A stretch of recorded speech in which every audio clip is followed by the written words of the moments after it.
चौदह शार आपकी समातों की नजर हजरत ख्वाजा गुलाम फरीद ने नात लिखी है सरकार दो आलम सल्लल्लाहु अलैहि वसल्लम के हिजर में। वो क्या कहते हैं?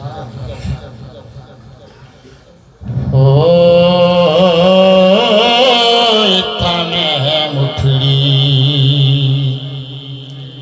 नित जान बलब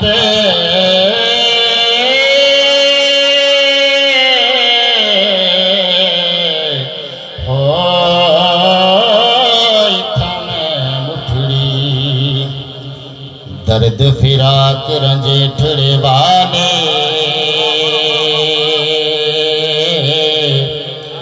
असां हैर परो गल पाए हिक हिक दर्द माही दे उतों सै सुखड़े घोले घुमाए चिदनी दर्दी मेरा दिल पर राजी